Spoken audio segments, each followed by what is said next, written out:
जो लाइफ है, जो जीवन है विद्यार्थी जीवन का, इसके अंदर बच्चों का जो चरित्र है, इस चरित्र का निर्माण किसी के है। और चरित्र निर्माण जिनका हुआ है, उनका वो जो सिद्धांत है, उसके रास्ते कैसे चले। क्योंकि आज का जो समय है, चाहे सोशल मीडिया का समय हो, चाहे जहाँ ये उठते बैठते हो, चाहे संग दोष हो, हर जगह दूषित। जैसे कि हम भी आश्रम में जाते तो ये अनुभव करते हैं कि हमें वहाँ बड़ा आनंद आता है, लेकिन हम जब हमारे स्टाफ के साथ बैठते हैं या जगत के लोगों के साथ जब बैठते हैं तो फिर हमें ऐसा लगता है कि हम बहुत दूर जा रहे हैं। इसलिए फिर आपका जैसे हमें सानिध्य प्राप्त होता है, फिर हमें ऐसा लगता है कि हम फिर लौट आए। इसलिए हम ये चाहते हैं कि इन बच्चों का जीवन चरित्रार्थ हो, और क्योंकि जब चिड़िया चिग गई खेत फिर बचता है क्या।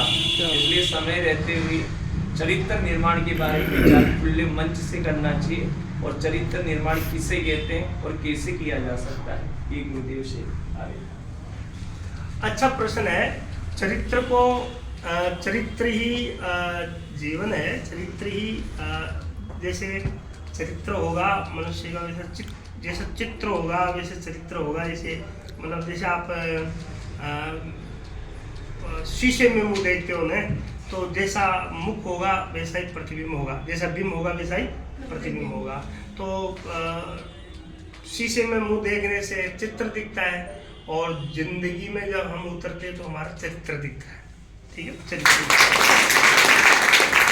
अब प्रश्न ये रहा कि चारों तरफ आग लगी है, ठीक है, चारों तरफ मान लो दूषित माहौल है और चारों तरफ पाश्चात्य संस्कृति है। तो इससे बचने का एक उपाय ये है कि हम एकांत में जब रहें, एकांत में, उस वक्त हम ऐसी कोई क्रिया नहीं करें, ऐसा कोई चिंतन नहीं करें, ऐसी फुटकर किसी से बातें नहीं करें जिससे कि वो संस्कार हम पर हावी हो। क्योंकि एकांत में, एकांत का जो संग है, एकांत का जो जीवन है, वो फिर धीरे धीरे चरित्र में उतरता है।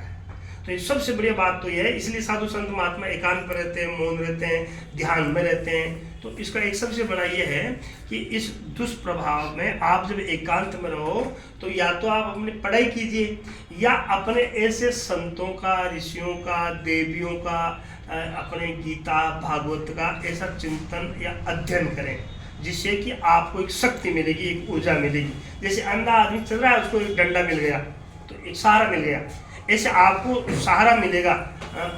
मैं इसमें आप लोगों को समझा नहीं सकता। आप चाहो तो समझ सकते हो, मैं समझा नहीं सकता क्योंकि मेरे पास में ऐसी कोई शक्ति नहीं है मैं आपको समझा दूं। लेकिन आप चाहो तो मेरे इशारे को आप समझ सकते हो। आप में ये मतलब योग्यता है कि आप समझ सकते हो। जैसे बहुत आपका अप्रोक्स जो है, आपकी संस्कार की कैसेट या संस्कार की फिल्म आप अपने पास है।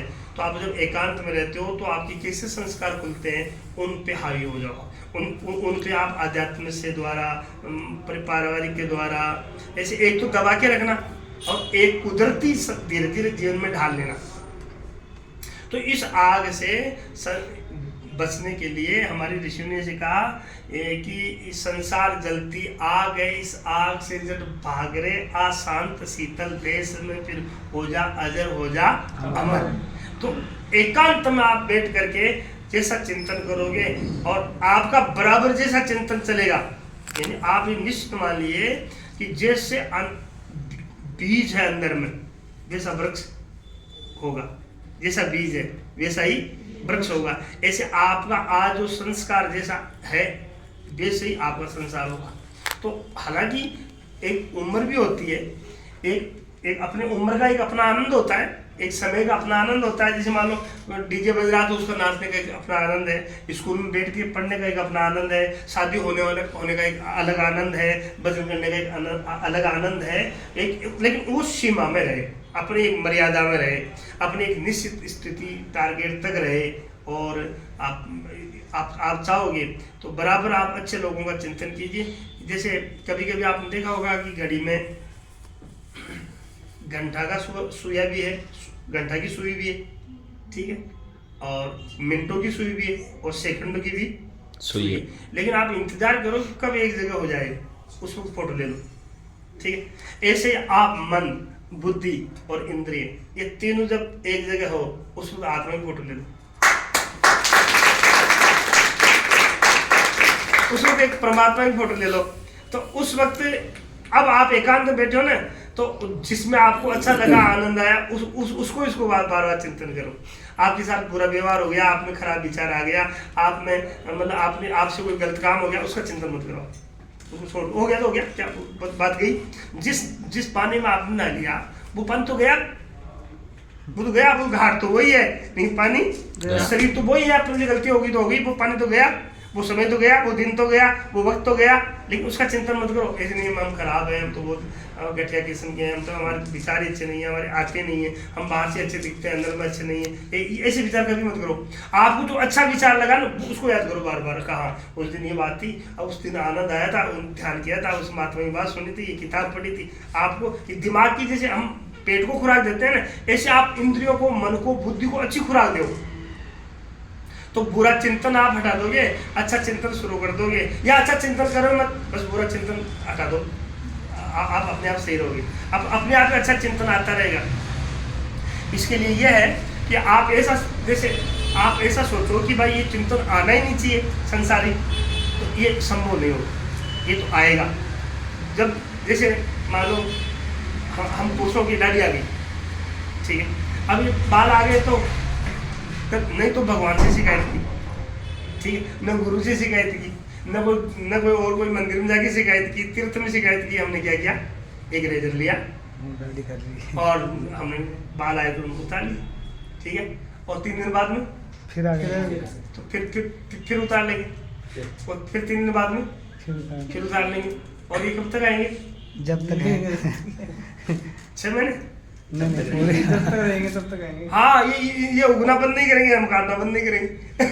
ठीक है ना, समझ आ रही? ये उगते रहेंगे और हम इनको हटाते रहेंगे, ठीक है।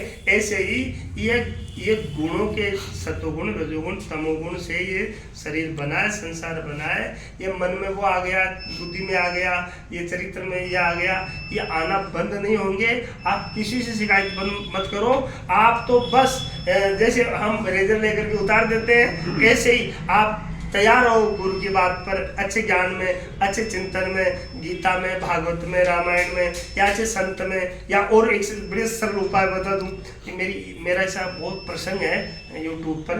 आप कभी आप सुबह उठो ना, उठते ही सुबह आप उसको ऑन कर लो, ठीक है, और जब तक आप स्नान और पढ़ने बैठो या पूजा करने बैठो, तब तक आप चालू रखो।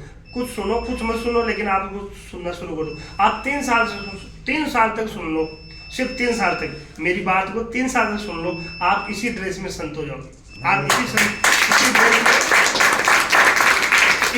इसी ड्रेस में आप साधु हो जाओगे, इसी ड्रेस में आप महान आदमी हो जाओगे, महान व्यक्तित्व वाले हो जाओगे। बस आप सुनते रहो, सुनते सुनते आपने कहा वो आ जाएगा। और महात्माओं ने इसे लिखा, विद्यार्थी जीवन तो उन्होंने लिखा ना, तो क्या कोई विद्यार्थी जीवन तो इसे लिखा, मतलब लिखा उसमें के स्वान निद्रा वो है ना, लिखा है ना, क्या लिखा, काक चेष्टा बको ध्यानम स्वान निद्रा अल्पारी रचिता पंचलक्षण विद्या। बहुत बढ़िया, ये ध्यान में रखो, ये विद्यार्थी लिखा। और विद्या अर्थी का नाम विद्यार्थी है, ठीक है।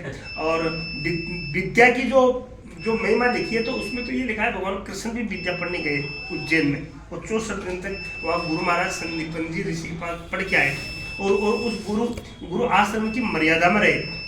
तो हमको उसकी सीमा, उसकी मर्यादाओं में, जीवन की मर्यादाओं में, स्कूल की मर्यादाओं में, संस्था की मर्यादाओं में, गुरु की मर्यादा में, धर्म की मर्यादाओं में हमें रहना चाहिए। और कोई चिंता मत करो। आप तो ये मानो कि यदि आप बराबर संपर्क में रहोगे तो आपको एक बुलेट प्रूफ मिल जाएगा।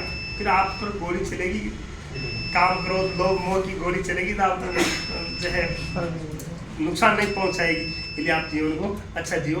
मेरी आपको शुभकामना है और खूब धन्यवाद।